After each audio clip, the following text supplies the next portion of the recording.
ვაგრძელებთ აფხაზეთის საინფორმაციო ანალიტიკური ცენტრის გადაცემათა ციკლს „ერთი გმირის ისტორია“. აფხაზეთის ომმა უამრავ ოჯახს დაუტოვა უმძიმესი დაღი. დღეს ჩვენს გადაცემაში სტუმრად არის ადამიანი, რომლისთვისაც ეს ტკივილი ორმაგია. ომში მან დაკარგა როგორც დედა, ისე მამა. მათ ხსოვნასის ღირსეულად ატარებს და გვიზიარებს ბავშვობის მოგონებებს. განცდებს და იმ სიძლიერეს, რომელმაც ცხოვრება გააგრძელებინა. ვეცდებით მის სიტყვებში ერთად დავინახოთ არა მხოლოდ ტკივილი, არამედ იმ გმირობის მნიშვნელობაც, რომელიც მის მშობლებს უკავშირდება. გადაცემის სტუმარია სოხუმელი მაკა ბერულავა. მოგესალმებით ქალბატონო მაკა, მადლობას გიხდით გადაცემაში მონაწილეობისათვის. მოგესალმებით ქალბატონო იზი, ასევე გიხდით მადლობას მოწვევისთვის და იმისთვის, რომ ჩვენ გმირებს უგტაყობთ. ქალბატონო მაკა, როგორია თქვენი ყველაზე თბილი მოგონება დედასთან და მამასთან ერთად?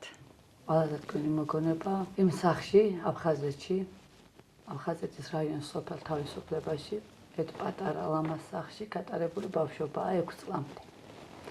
დედასთან და მამასთან ერთად. სიყვარულში უდარდელი ბავშვობა, რომელიც სამწუხაროდ 6 წლის ასაკში დასრულდა.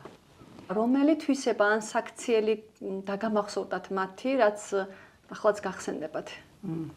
ყველაზე მნიშვნელოვანი. დედა იყო უზომოდ კეთილი ადამიანი და მამა მამაცი. და საბედნიეროდ ორივე ეს თვისება ავიღე მშობლებისგან. და ამაყი ვარ ძალიან. როგორ გაიგეთ მათი დაღუპვის ამბავი, როგორ მოხდა ეს? დედა 92 წელს იანვარში ეგრეთ წოდებული სეპარატისტები, როცა შემოვიდნენ პირველი არეულობის დროს, მუშაობდა კელასურში, სასურსათო მაღაზიაში და პირველი არეულობისას მოყვა გამოიქცნენ თანამშრომლები და მოუწიათ რამდენიმე საათი გვიან ღამემდე ხიდის ქვეშ, ანუ ზღვაში გათენება, სანამ მამა არ მივიდა არ იპოვა და ამის შემდეგ დაიწყო ჯანმრთელობის პრობლემა. სამწუხაროდ, რომელსაც დროულად არ მიაქცია დედამ ყურადღება, არ არის ახლა ამის რომ დაწაფული ვითარება, ქალაქში პატარა ბავშვები ვაშენებდით ჯერ კიდევ ბევრი რამე იყო გეგმაში სახს და გაუარესდა მისი ჯანმრთელობის მდგომარეობა, გადაიყვანეს სამავთყოფოში, მაგრამ საოპერაციო მაგიდაზე დარჩა. 34 წლის ასაკში. უკვე 6 თვეში აქედან ეს იყო იანვრის თვე 14 აგვისტოს ვისხეთით ეზოში ჩემი ბიძები, მამა და გაიცმა მეზობლის ბიჭის ყვირილი შორიდან. ომი დაიწყო. ეს იყო 14 აგვისტო და ეს კადრი მახსოვს ყველაზე მძიმედ სამი ძმა რო ერთდროულად წამოდგა მაგიდა გადავიდა ეზოში და იმ დღიდან ჩაერთო მამა საბრძოლო მოქმედებებში და ბოლომდე გმირულად იბრძოლა მისი ჩვენი ყველასი აფხაზეთის მიწის დასაცავად. აი ყველაზე რთული რა იყო ამ პერიოდში? რა გახსენდებათ და რა გაძლევდათ იმედს თქვენ და თქვენ დას მცირეწლოვან ბავშვებს? პირველი რა თქმა უნდა დედის გარდაცვალება იყო და ჯერ ომი გაცნობიერებული არც ჰქონდა და არც იყო ოფიციალურად და ვერ მოვასწარით აქედან გამოსვლა ამ მდგომარეობიდან ბავშვებმა რომ დაიწყო ომი, მერე შეეწირა მამა. ანუ წელიწად ნახევარში ჩვენ დავკარგეთ ყველაფერი. მიწა-წყალი, სახკარი, მშობლები და ბავშვობა. ყველას გვიყვარს ჩვენი მშობლები, მაგრამ განსაკუთრებული ბრმა მქონდა მამასთან. ძალიან პატარა დავიბრადე, ასე ვთქვათ, 7-900 გრამი. და უბეში გაზრდილი ვიყავი, მამის უბეში გაზრდილი და მამის გარდაცვალება იყო ყველაზე მძიმე ჩემ ცხოვრებაში. თან უკვე შედარებით დიდი ვიყავი. დედა იმდენად ვერ გავიაზრე, როგორც მამა. უკვე წელიწადში 8 წლის ასაკში. ამიტომ ძალიან რთული იყო მამის გარდაცვალება ჩემთვის. და იმიტომაც იყო ყველაზე მძიმე, რომ ვერც აღვიქვი რა მხრივ არ გვინახავს ჩვენ მამა გარდაცვლილი. ჩვენ უკვე წამოგვიყვანა წყალტუბოში, ქალაქ წყალტუბოში ბებიასთან დაგვტოვა, თვითონ მეორე დღესვე დაბრუნდა აფხაზეთში. რთული იყო დასაჯერებლად, არ მჭიროდა. 1 წელი ვიჯექი კიბეზე, ბებოს სახლში და ველოდებოდი, ვამბობდი რომ მამა აუცილებლად დაბრუნდება და ის სამხედრო ჩვენი სამხედრო ფორმით იარაღი ხარზე მოკიდებული შემოდიოდა ხოლმე ეზოში და ეს იყო ყველაზე დიდი მოლოდინი და ბედნიერება. რა ისტორიები გაგონდებათ მამაზე, გადმოცემით რა იცით, ან მისი დაღუპვის ამბავი როგორ მოხდა? ისტორია ასეთი იყო.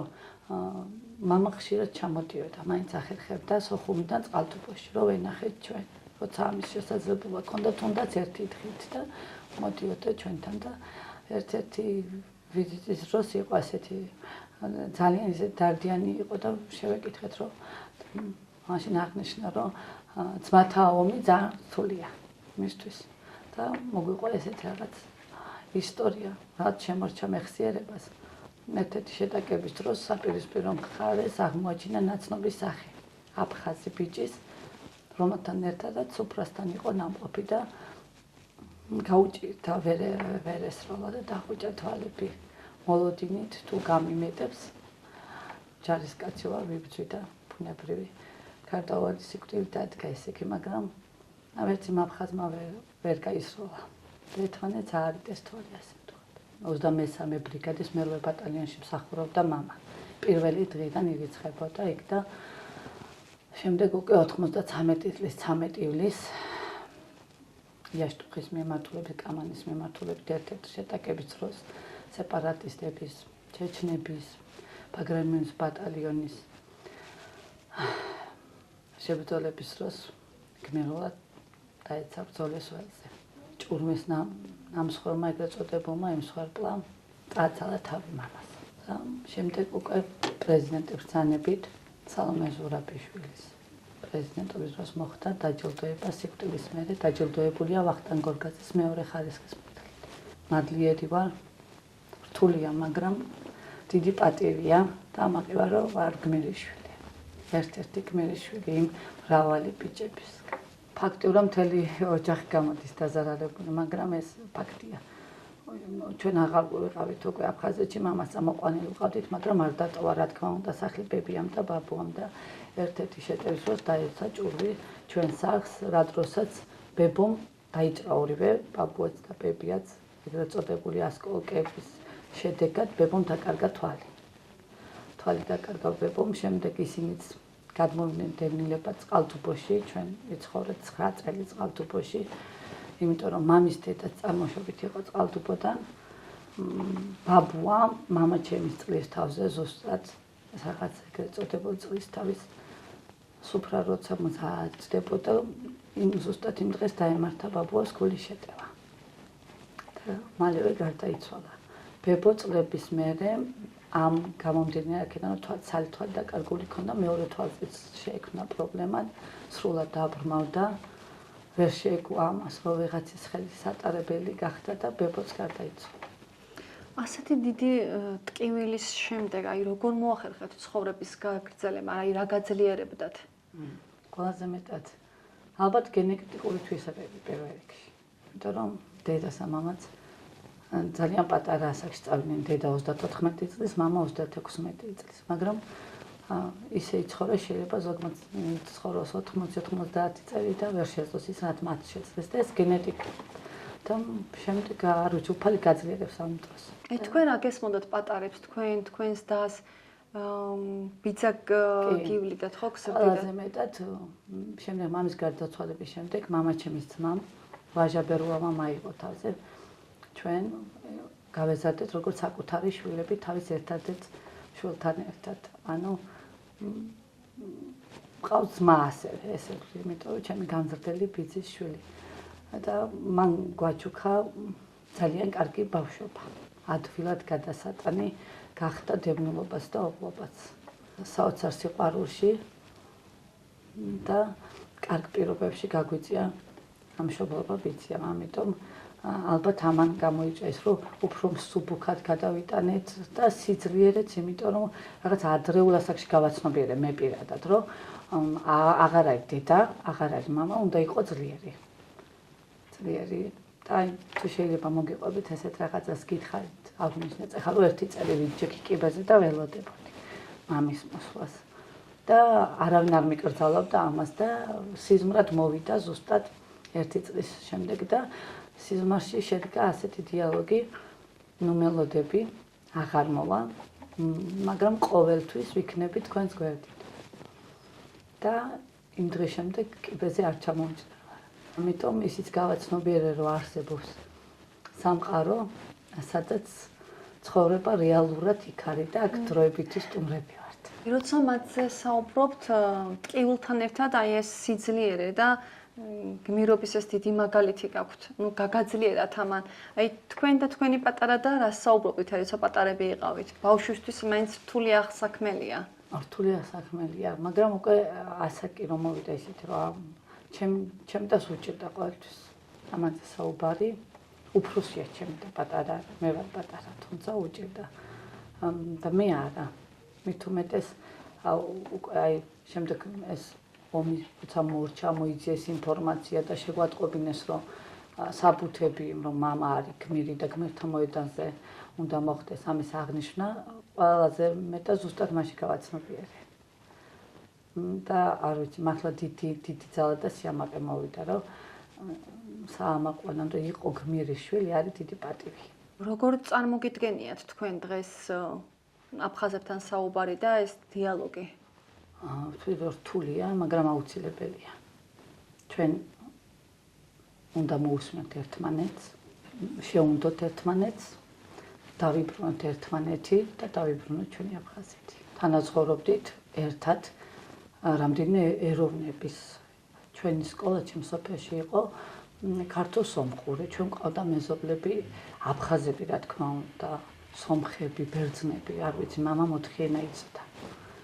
ყველაფერთან ერთად და მუშაობდა ტურბაზაში და არასოდეს ჯამსმენი არასოდეს ჩემი და მოასწრო ჩემმა და სკოლას და ბაღით სოხუმში და ფოტოც აქვს. ყველაზე საუკეთესო მეგობარი ბაღში ყავდა აფხაზი. ამიტომ მამა ჩემის და ჩემი მშობლების თაობას ალბათ ცოტა გაუჭირდება. რო შეუნდო, მაგრამ ახალი თაობა ვფიქრობ შეძლებს ამას. მაგრამ თქვენ აი მიუხედავად ამდენი ტკივილის, ამდენი ტრაუმისა, ძიმე ემოციური ფონისა არ იზრდებოდით, როგორც თქვენი საუბრიდან ჩანს, ესეთი სიძულვილის ენით არ საუბრობდით ოჯახში. არასოდეს ამსმენია, არასოდეს. არც ბებოსგან, არც ბაბუსგან, არავისგან მსგავსი, მაგრამ არასოდეს სიძულვილი ენა ჩვენს ოჯახში არ ყოფილა, არ მახსენდება. ჩვენ მეხსიერებას არ შემორჩა ყოველ შემთხვევაში მსგავსი არაფერი.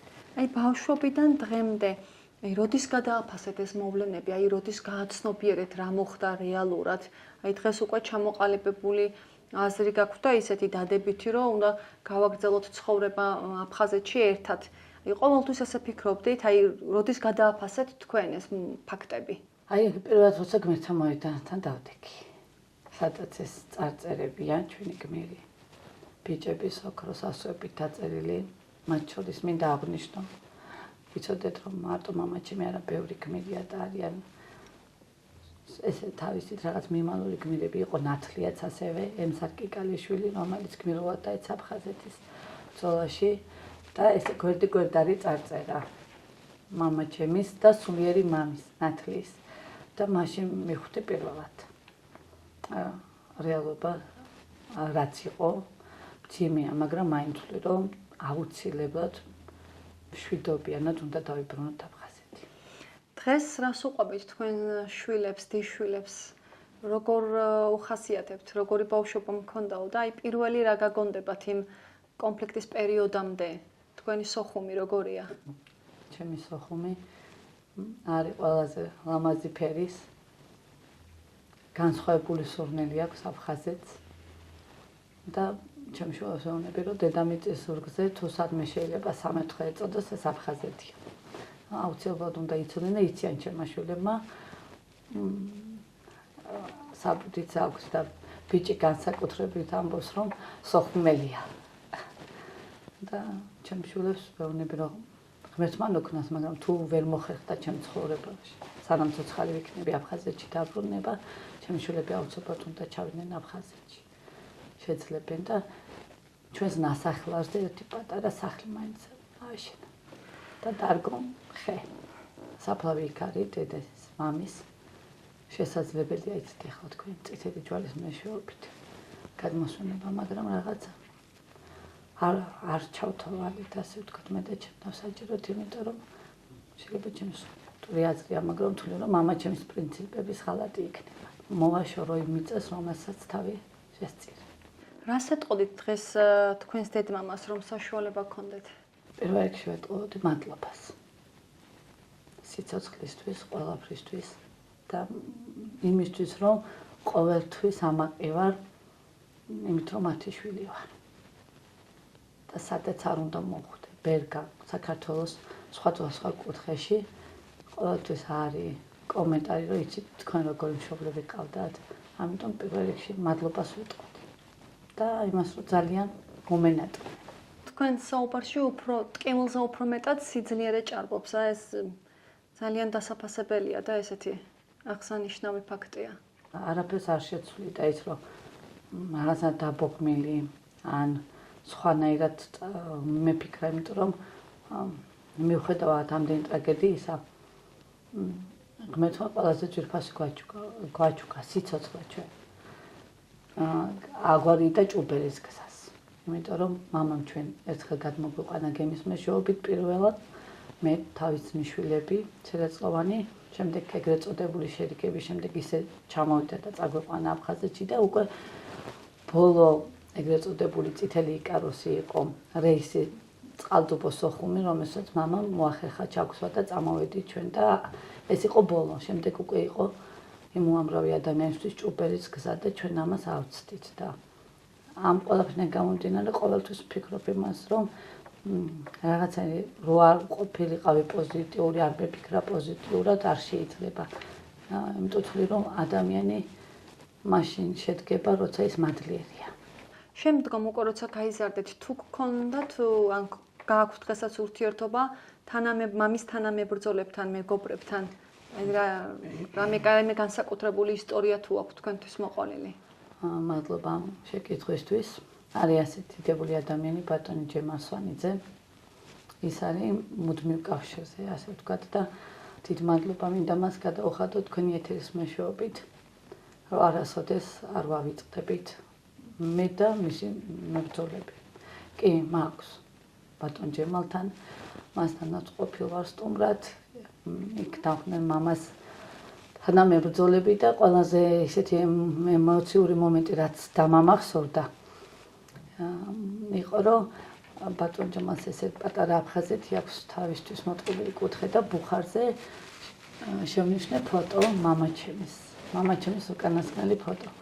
მამას არ უყვარდა ფოტოების გადაღება და ბატონმა ჯემალმა შეძლო ვიდეო კადრები არსებობს გადაცემიდა და იმ კადრებიდან ამოიღო ეს და დამხვდა ფოტო ბუხარზე ესეთ და მაშინ მისახსოვრა ეს ფოტო და მითხრა რომ მე ვიცი თქვენ იცით გოგოებო ვისი შვილი ხართ, მაგრამ კიდევ ერთხელ მინდა გითხრათ, რომ თქვენ ხართ ძალიან ღირსეული ადამიანის შვილი და დარწმუნებული ვარ, რომ ასე გააგრძელებს მის ცხოვრებას და ჩვენ ვცდილობთ ამას. რა უნდა გავაკეთოთ ჩვენ, რომ სახლებში დაუბრუნდეთ? სახლებში რომ დაუბრუნდეთ ჩვენ, უნდა მოусმინოთ ერთმანეთს. ან მოусმინოთ ჩვენ თუნას. შეიძლება შევხვდეს ეს ორი მხარე და აუწყოს შევხვდებით და სიტყვა ვერ თქვას ვერავინ. მაგრამ აი დღეს სიძულვილის ენით იზრდებიან სამწუხაროდ იქ ახალგაზრდები ჩვენი თანატოლები. ჩვენ თანატოლებს და ეს რამდენად როგორ წარმოგიდგენიათ თქვენ აი ნდობის აღდგენის და შერიგების პროცესში ჩვენი თანამონაწილეობა, აი თქვენ გმირის შვილი, სათხართ ხელი გაუწოდოთ მათ. თქვენ როგორ ფიქრობთ? რას ეტყვით ახლა იმ ადამიანებს, ვინც ენგურს იქით საქართველოში გვიყურებენ და გვისმენენ? პირველ რიგში ვეტყოდეთ, რომ ჩვენ არ ვართ ტყეები, როგორც მათ ასწავლიან და ჩაუნერგეს. ჩვენთან საბედნიეროდ ეს არ მსმენი, არ მომხდარა ხარ ვიღაც სკოლაში, თუნდაც ასწავლიდეს, რომ იცი რა, აი მან და მაინც მტერია და ბრძოლით მხოლოდ ბრძოლით უნდა დავიბრუნოთ და რაღაცა მე არ მქონია მსგავსი შემთხვევა. ჩვენ ერთმანეთს უნდა ვთქვათ გამარჯობა, ჩვენ არ ვართ ტყეები, ჩვენ ვართ ძმები. უნდა შევუნდოთ ერთმანეთს და ახალი ფურცლიდან დავიწყოთ ცხოვრება. ეს იქნება ჩემი მთავარი სათქმელი. იქაც ხო არიან მებრძოლი შვილები, ვინც ჩემსავით არის ობოლი. მათაც ისე ედგინა, როგორც მე. ამიტომ ვფიქრობ, რომ მაინც შენდობით მივიღოთ ჩვენ იმამდე, რომ დავიბრუნებთ აფხაზეთს. ერთმანეთს შეუნთობთ შენდობას სიმშვიდე მოყვება და ამის იმედი მაქვს ყველაზე მეტად. ქალბატონო მაკა, ჩვენი გადაცემა ნელ-ნელა დასასრულისკენ მიდის. აი, არის ისეთი შეკითხვა, ისე მოსმენაც გინდოდათ და ან დაგჭათ რაიმე სათქმელი და გინდათ რომ გაუზიაროთ ჩვენ მაყურებელს. ან რაიმე ისტორია ისეთი ყველაზე მეტად მინდა რომ ახსოვდეთ აფხაზეთში გარდაცვლილი გმირები. იმიტომ რომ რაღაც ყველას ვინც თუნდაც აფხაზეთი არ იცოდა, გაიგეს ტელევიზიის წიგნებით და მას შორის ჩვენს აფხაზეთიდან დევნილებს, იმიტომ რომ რაღაც ყოველ წელს ვაკვირდები და გმირთა მოედანზე საჭირო რაოდენობის ადამიანი არ დგას 27 სექტემბერს. და ყველაზე მეტად მინდა რომ ეს არ განელდეს და რაღაცა არ გაუფასოდეს. მინდა რომ ახსოვდეთ აფხაზეთში გარდაცვლილი გმირები და მათ მოოჯახის წევრებმა იამაყონ ამით. ძალიან დიდი მადლობა ქალბატონო მაკა გადაცემაში მონაწილეობისათვის, იმ სიძლიერისთვის, სულიერი სიმტკიცისთვის, რასაც თქვენ იჩენთ და იმ სამშვიდობო გზავნილისთვის, რაც გააქვთ. და ეს ძალიან გულწრფელი არის ჩანს. ნამდვილად მადლობას გიხდით პირველ რიგში კიდევ ერთხელ თქვენ და მე ძალიან დიდი იმედი მაქვს უპირველეს ყოვლისა ჩვენი პატრიარქი. მოწმინდე და უნეტარესი ილია მეორე იწოდება როგორც ხუმ აფხაზეთის მიტროპოლიტი. ჩემთვის ყველაზე დიდი იმედი ამ სიტყვებშია ყოველთვის. ყოველ წირვაზე. კვირა დღეს როცა მესმის ეს სიტყვები პირდაპირ კავშირია ჩემთვის აფხაზეთთან და ამიტომაც მაქვს იმედი რომ ჩვენ აუცილებლად ძალიან მალე დავბრუნდებით აფხაზეთში. ჩვენი უწმინდესი და უნეტარესი ილია მეორეს ოცვაკურთხევით მოხდება ეს.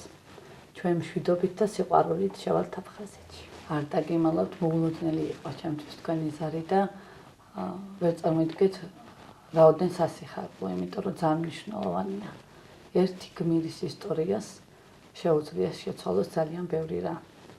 თუნდაც ერთი პატარა ვინმე ბავშვის, ვინც ახლა ჩვენ მოისმენს თქვენ ერთ გადაცემას მაინც დარწმუნებული ვარ უკვალოდ ეს არ ჩაივლის მის მეხსიერებაში და რეალურად ერთი გმირის ისტორიით იწყება ყველაფერი. მაყურებელს გადაცემის შემდეგ ეპიზოდამდე ვემშვიდობებით.